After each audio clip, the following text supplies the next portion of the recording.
Hola chiquillos, muy buenas tardes. Estamos nuevamente aquí reunidos. Lo primero que vamos a hacer hoy día va a ser recordarles que hay una actividad con respecto a la temática de la semana pasada, que era los locos años 20, que recuerden me la tienen que enviar a mi correo bestay@cmch.maristas.cl y si no, en su defecto a la aplicación de Comunica.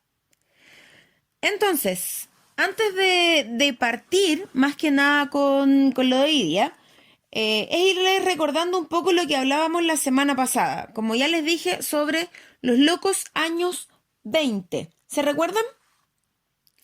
Bueno, dijimos que fue una época de grandes cambios sociales, económicos, culturales, que hubo una bonanza económica en donde la gente podía comprar, tenía más poder adquisitivo, aparecen más tecnologías, ¿ya? Sobre todo, por ejemplo, para el tema del hogar. Habíamos dicho que apareció el refrigerador, apareció la cocina, apareció la tostadora, etcétera, entre otras cosas. Se masificó el vehículo. Los medios de comunicación también se hacen más masivos, como por ejemplo la prensa, la radio, el cine, los deportes, entre otras cosas. Ahora, toda esta bonanza, ya como les dije recién, desgraciadamente va a tener un fin. Y digo desgraciadamente porque la verdad es que ese fin va a ser bastante drástico. Así que esa relativa prosperidad de los años 20, que de alguna manera favorecía también a los países latinoamericanos, y ya vamos a explicar por qué, cambió drásticamente luego de una crisis económica que se vivió específicamente en 1929. Y desgraciadamente con esto quedó demostrado lo frágil que era el sistema económico liberal y aparentemente el desarrollo que habían alcanzado los países capitalistas. Por lo tanto, todo lo seguro que tenían hasta ese momento las personas con su consumo o con el aumento de su consumo en realidad, con estos países capitalistas que se sentían bastante asegurados económicamente, se fue al suelo. O sea, de alguna manera esto repercute además no solamente en un Estado, o en un gobierno, sino que va a repercutir en realidad en toda una población y en diversos aspectos sociales, culturales, económicos, políticos, etcétera. Ahora, este sistema económico liberal, que era el que estaba en ese tiempo, ¿se acuerdan ustedes lo que era eso? Lo vimos el año pasado. Bueno, de todas maneras, les hago un poquito de recuerdo, ¿ya? El sistema económico liberal es más que nada una doctrina económica, ¿ya? Es decir, cuando uno habla de una doctrina, son un conjunto de ideas o de ciertos principios que en este caso va a proponer limitar la intervención del Estado, sobre todo en lo que respecta a asuntos económicos. ¿Ya? Entonces, esta se produce de alguna manera una recesión económica, una crisis económica, como ustedes quieran llamarle. Entonces, primero que nada, o primero que todo, en realidad, eh, una crisis económica ya se va a definir como una o como un periodo de recesión sostenida en el tiempo, de la cual la actividad económica que se caracteriza por un alto nivel de desempleo, también por la disminución de la capacidad adquisitiva o de poder comprar, en realidad, en palabras más sencillas, por parte de las familias o de los individuos comunes y corrientes. Ahora bien, esta crisis económica se denominó la Gran Depresión. Hubo un crecimiento continuo en la producción de bienes sobre todo. La idea era producir lo que más se pudiera, sobre todo a lo que se refiere a producción en masa, que fue como una de las características de los años 20. Así como ya produzcamos al tiro, harto. De lo que hablábamos la semana pasada. Y originó un exceso en la oferta. ¿Ya? ¿A qué me refiero con la oferta en términos económicos? A qué es la cantidad de bienes, de productos o servicios, como ustedes quieran llamarle, que el vendedor pone a la venta. O sea, hay tantas cosas para vender, pero la gente al final no las compra. Entonces, ahí se produce una especie de desequilibrio económico. Bueno, gran parte del crecimiento financiero de esta época, en realidad, o del crecimiento económico de esta época, estuvo financiado en gran parte por el crédito fácil que daban los bancos. ¿Y a quiénes les daban estos créditos fáciles? Ya quiere decir que no ponían mayores trabas para dárselos a la gente. Se los daban principalmente a las clases populares, ¿ya? A la clase media y también obviamente a las empresas. Pero las empresas tenían como sustentar que ellos quizás iban a poder pagar este crédito, pero no así las otras clases. Y así todos los bancos igual se los facilitan. Y bueno, de alguna manera estos créditos van a ayudar, ¿ya? O van a corroborar que las clases sociales, independiente de cuál fuese, iban a gastar más de lo que ganaban. Pero resulta que estos créditos o estas clases sociales que gastaban más de lo que ganaban, se refería principalmente a los estratos medios y a los estratos más bajos. ¿Qué es lo que pensó, perdón, qué es lo que empezó a pasar con respecto a estos créditos fáciles? Resulta que las personas empezaron a utilizar el crédito para hacer especulaciones financieras. ¿Qué quiere decir esto? Que compraban acciones en la bolsa de valores de Estados Unidos, porque además esto se dio específicamente en Estados Unidos, en lugar de invertir en actividades productivas o en vez de invertir en bienes tangibles que se pueden tocar. Eh, Cuando las acciones dejaron de subir, aparecieron las primeras bajas. ¿Qué significó esto también? Que los inversionistas, para no perder todo el dinero que habían invertido en acciones, las pusieron a la venta. ¿Ya? ¿Para qué? Para poder de alguna manera solventar o devolver los préstamos que ellos habían pedido a los bancos, para no perder todo, obviamente. Esto hizo que el valor de las acciones bajara mucho y rápidamente. O sea, se desplomó el valor de las acciones. Así que si las quisieron vender, lo poco que pudieron vender lo vendieron a muy bajos precios, lo que tampoco les convenía. Entonces, a esto se le denominó el llamado Jueves Negro. Y millones de acciones se pusieron a la venta con una demanda casi nula, por lo que perdieron el valor real de las acciones. Y esto dejó, chiquillos, en quiebra a miles de inversionistas. Estos inversionistas tenían empresas, tenían gente a su cargo. Por lo tanto, si ellos quebraban, significaba que también la gente que ellos tenían a cargo como trabajadores también se iban a quedar sin trabajo, iban a quedar cesantes. Entonces, me voy específicamente en este caso a lo que son los efectos de la Gran Depresión. O sea, qué consecuencias tuvo esta gran crisis económica que se produjo en 1929. En primer lugar, fue una crisis en cadena.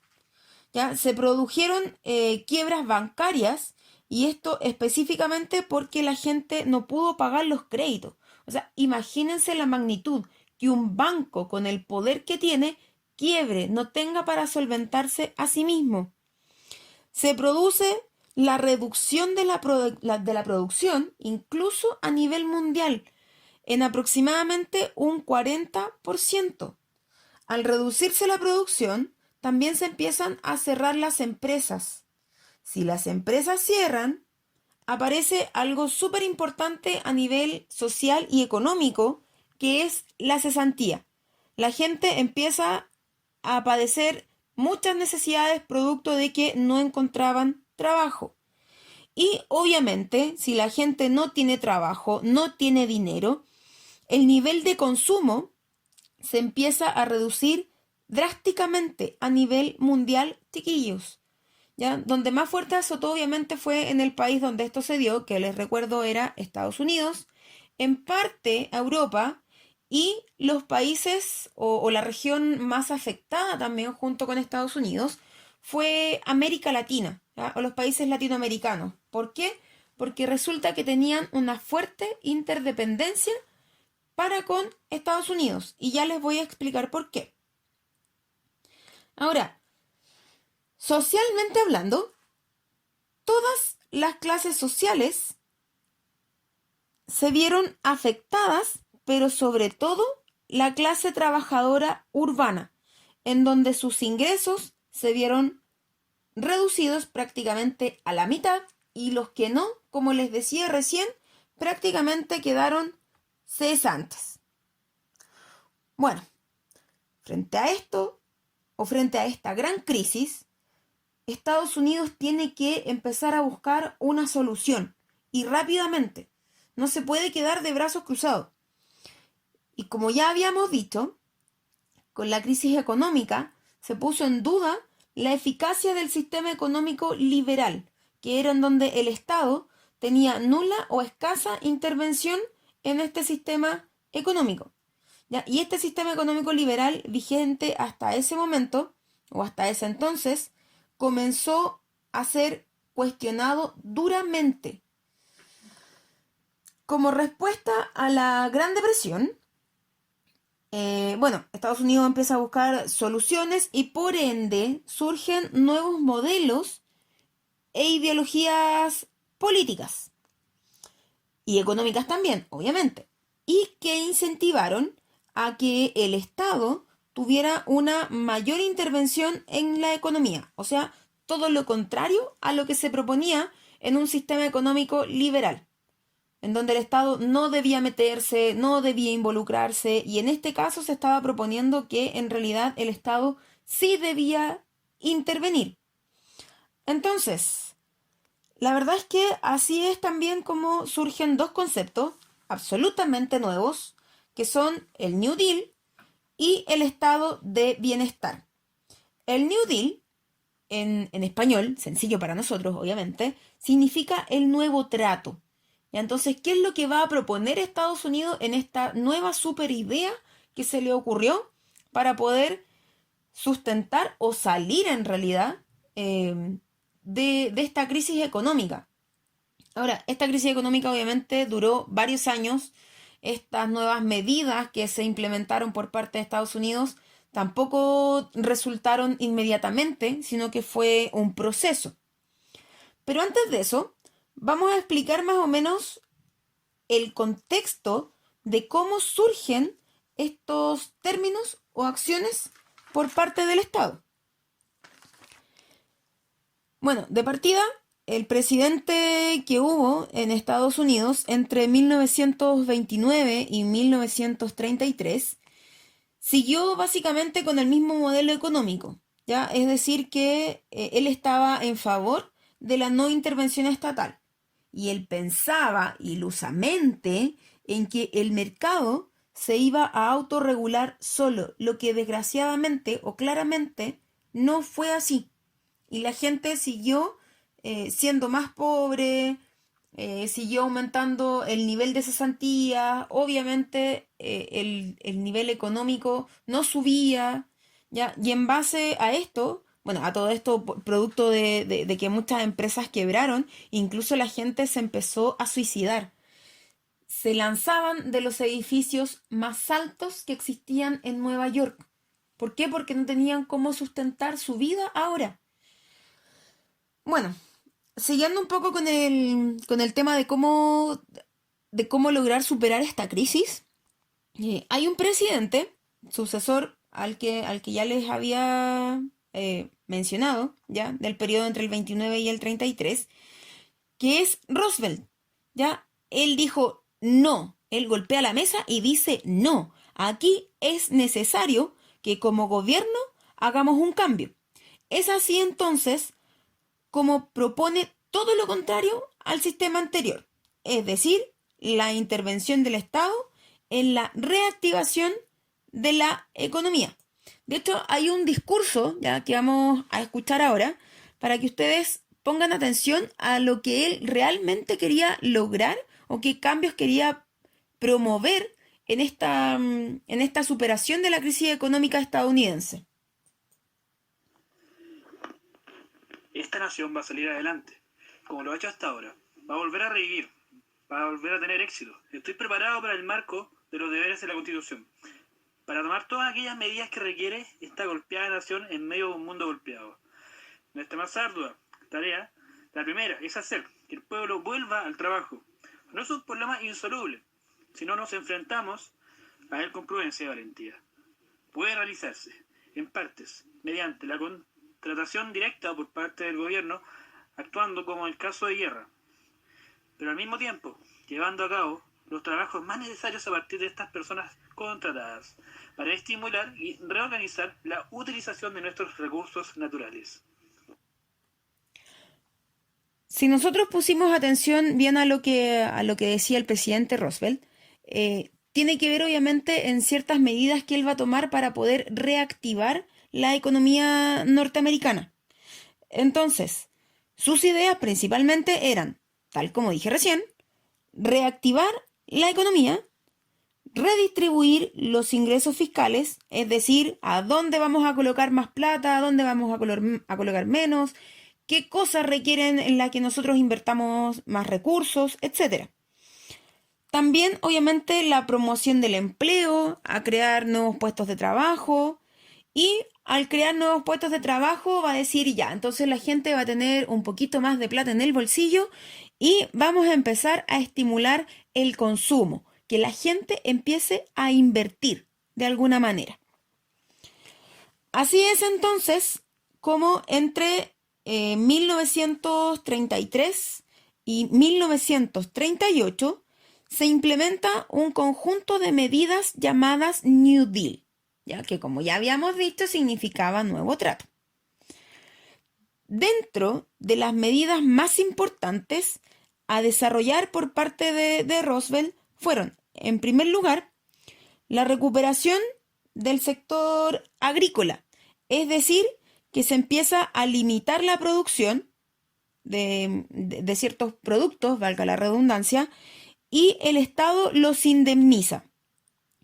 También la reactivación industrial, en donde el Estado de alguna manera le empieza a ayudar a las empresas o les ayuda a la subvención para que tengan, por ejemplo, para comprar materia prima y esa materia prima obviamente transformarla y poder generar un bien final, un bien de consumo final y que la gente ese bien lo pueda comprar.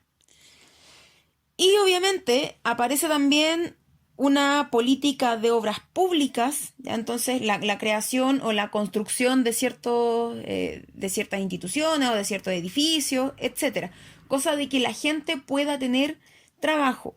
Y no solamente eso, ya fueron algunas de las medidas, sino que también se crea la ley de emergencia bancaria,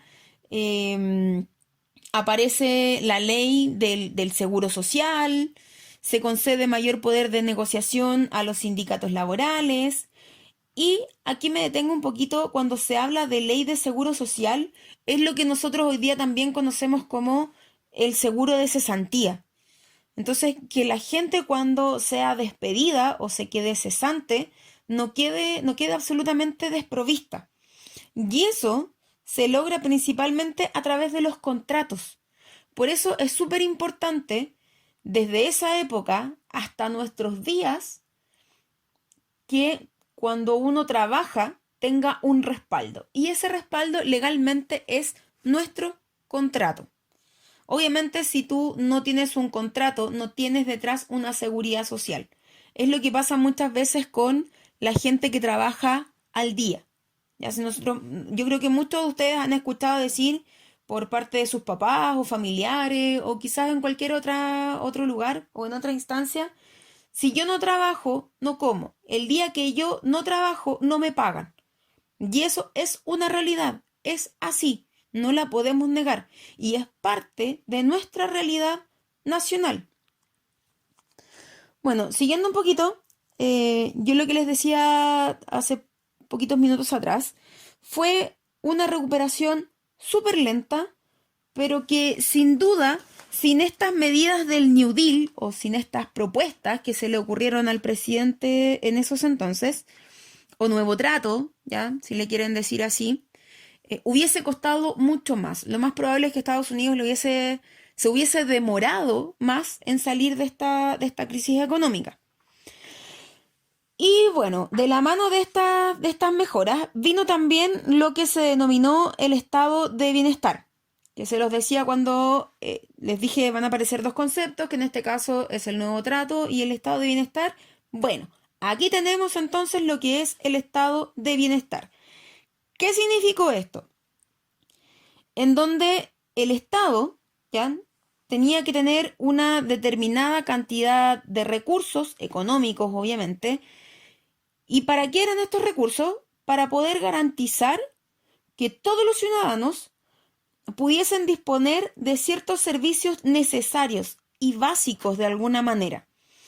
Algunos ejemplos de estos servicios necesarios, ¿ya?, son la seguridad social, que era lo que les explicaba recién, ya el tema de tener un seguro de cesantía, tener una previsión de salud, tener una previsión de jubilación, ya obviamente el tema de tener sanidad, de poder acceder a la salud pública, con todo lo que eso implica, salud pública de calidad, obviamente, tener acceso a la educación,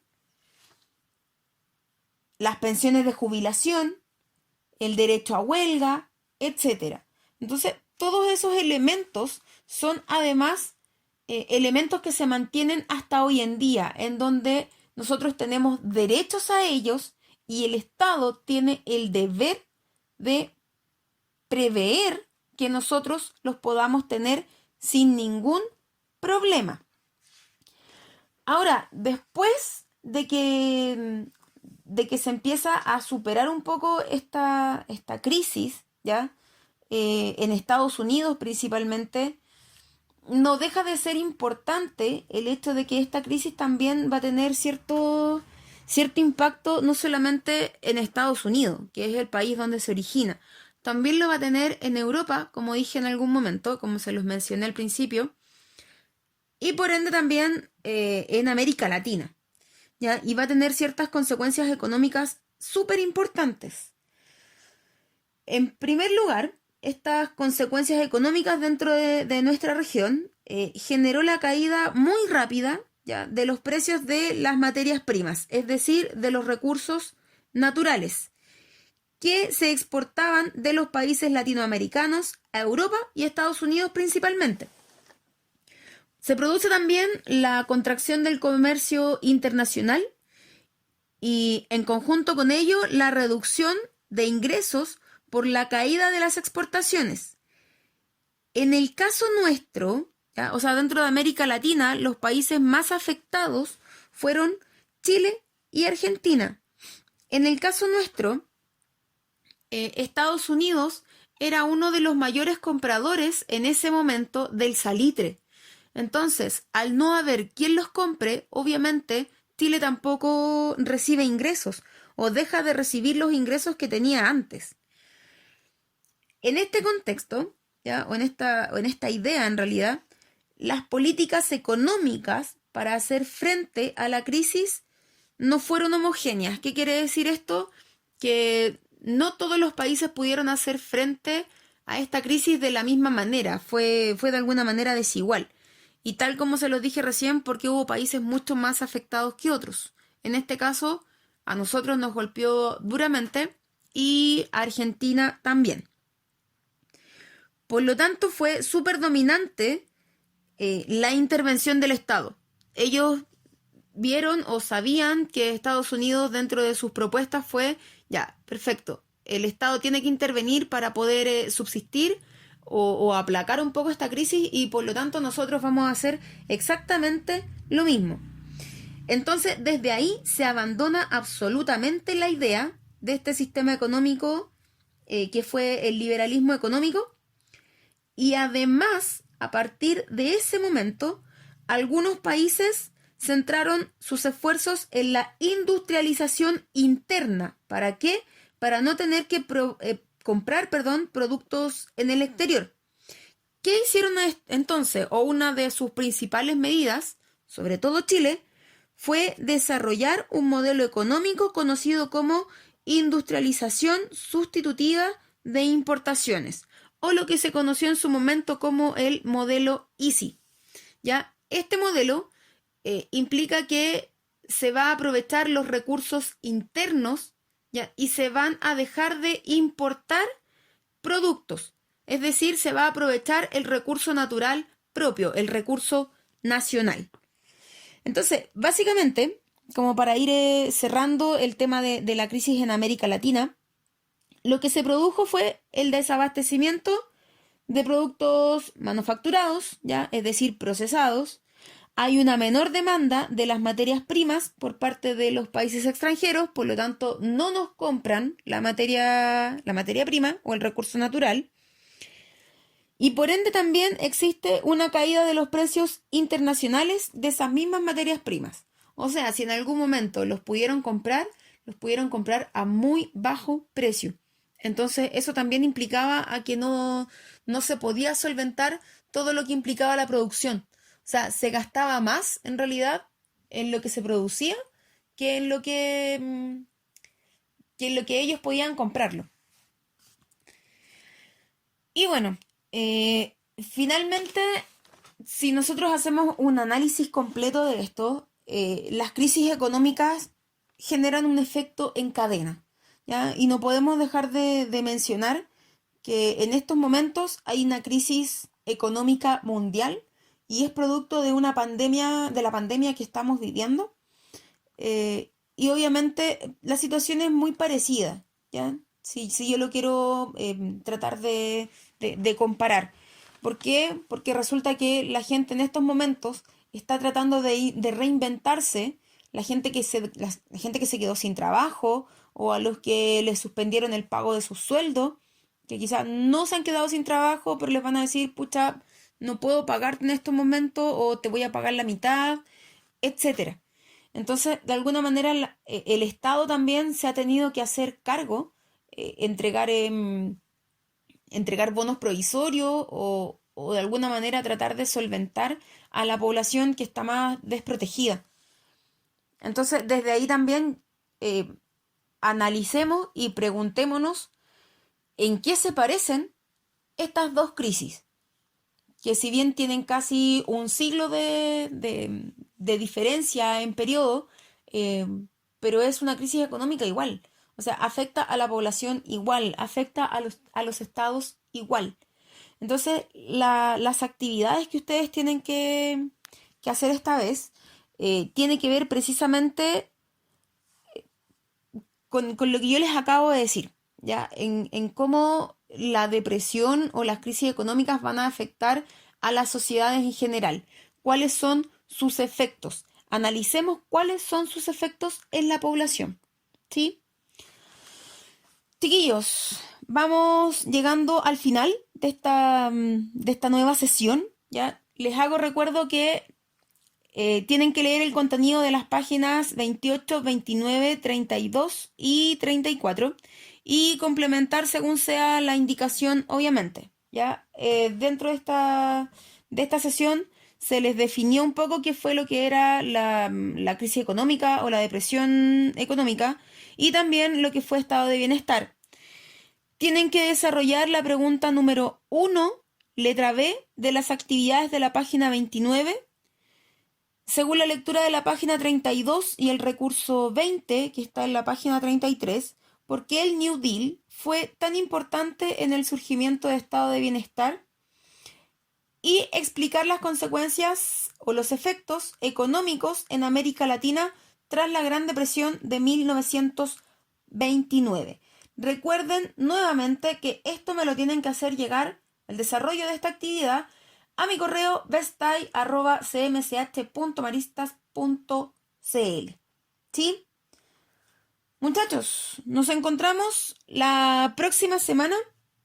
La próxima semana en realidad vamos a tratar de desarrollar un poquito las respuestas de esta segunda actividad para que trabajen bien con el texto.